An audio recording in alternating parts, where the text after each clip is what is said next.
In some ways, I feel sorry for Liz Truss. She was consumed by her own ambition, but her abilities did not match her ambition. And she almost rose without trace. You cannot see her footprints on the mountainside as she climbed up to the top. But she got there in the end because that is what she wanted to do. She was there. I think she won it because she wasn't Rishi Sunak, who was the other main competitor, a man who had been Chancellor of the Exchequer, but had also made it clear that he was going to put up tax. He wasn't going to reduce income tax. He increased the national insurance levy that we all paid. He was very much a tax and take gentleman. She presented the opposite side of the coin, which is I will reduce your taxes. I will give things back. Well, that's okay, but you can't do it all at once. And her problem is that she overpromised and was unable to deliver. And the Bank of England, the stock market, the investment people all made it very clear that until she had spelt out how she was going to actually pay for all her early Christmas presents, then they weren't going to support her. And as a result, interest rates rapidly rose.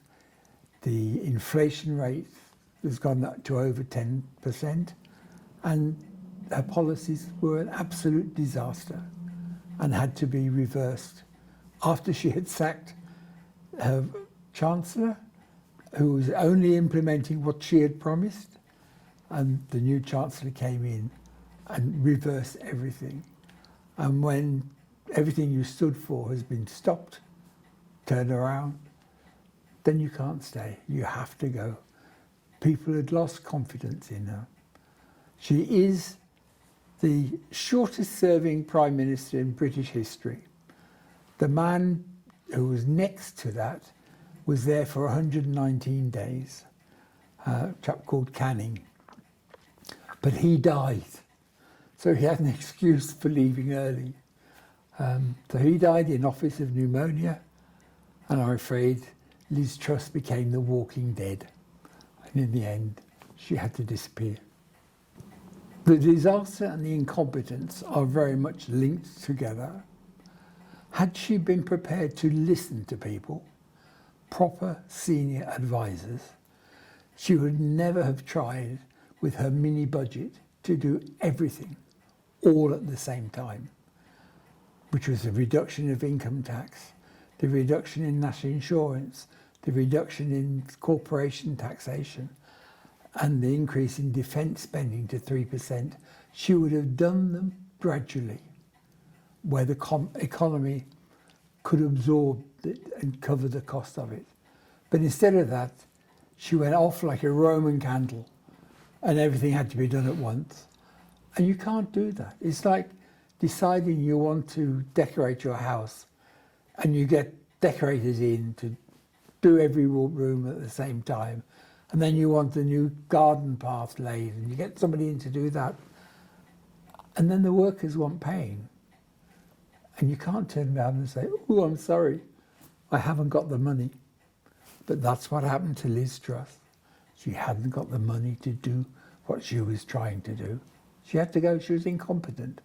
Incompetence covers a whole range of things. Ability, both in your own innate ability, the ability to listen, the ability to learn, the ability to talk to people and persuade them that you are on the right path.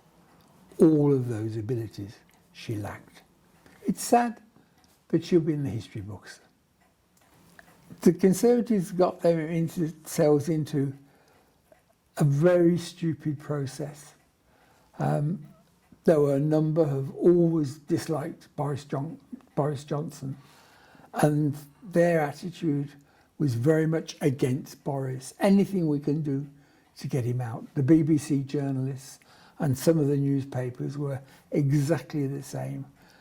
Boris is a larger-than-life character. He was delivering. He delivered Brexit. He delivered the COVID treatment and the reaction to the pandemic, the big pictures, and indeed help for the Ukraine. He covered all that. But people still disliked him for being Boris. And to lose a prime minister over a glass of Coca-Cola and a slice of cake, which is what it boiled down to, Partygate, to explode that into some major scandal, was absolutely stupid. But once he'd gone, then people had to put their names forward. There was no natural successor. Rishi Sunak came forward, a couple of other women, a couple of other people came forward, and Liz Truss thought, this is my big opportunity. I am a representative of the right. I know what I'm doing. I will promise. And she carried the day. And I never supported her. I thought she was a lady that had come from nowhere, going nowhere. And sadly, it's proved right. It was Churchill who said, democracy is the worst form of government until you examine all the others.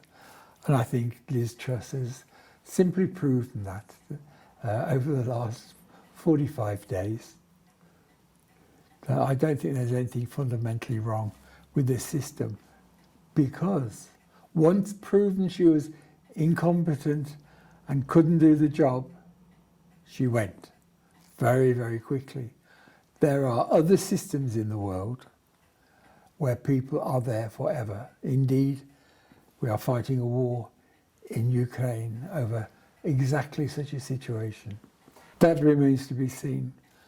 Once she had gone and once most of her policies had been reversed, then the markets, the money markets, the interest rates recovered a great deal, and indeed so did the exchange rate against both the euro and the dollar. They bounced back again, not to the level where they perhaps should be, but they started to recover. There is a worldwide recession. There is worldwide major inflation at the moment, be it oil, be it electricity, which is used by everybody, even those who deliver our fruit and vegetables to the supermarkets. Their costs have gone up enormously. So it's not just Liz Truss and her failed policies that have caused the inflation and the downturn in everyone's economy. And I think that what we have the opportunity now is to get together internationally and endeavour to resolve some of the problems that are there. It's an international problem. It can only be solved internationally. Margaret Thatcher was a one-off. Our first female, well, they tell me female Prime Minister, a lady who had a clear vision and objective, and who saw her vision and objective delivered. But she could also explain her position and why she stood in the polls, in the opinion polls between general elections. She was always way, way, way below the Labour Party in the opposition. Come the elections, everybody voted for her, and she got back in with increased majorities and large majorities because she was honest and open and could persuade people and could talk to people. Since then, we've had Tony Blair, a gentleman who rapidly proved he couldn't really be trusted, and I think with the Iraq war will be proven to be a fundamental liar who in many ways sowed the seeds of the downturn within the British economy. And then we've had a series of minor politicians, to be quite honest. The way in which our politicians are treated by the newspapers, by social media, where everybody gets a chance to be an expert, whether they have any idea or any inclination or any understanding, yet they get the opportunity to attack and to criticise and to do it anonymously and behind doors, but they can still wound. And I think a lot of very good people have decided politics is not for me. It is not worth being attacked. It is not worth putting my family through all of this nasty negativeness. And yeah, I do believe that the overall quality of members of parliament has gone down over the last 10 years. There are clearly individuals who are remarkable. Sir Charles Walker, who I know very well, is one who said he's in despair that people are in Parliament looking after themselves and not looking after the nation. And that is very sad. What will change it? I don't know. Social media is there forever. Our newspapers are there forever. And we have to lead with them.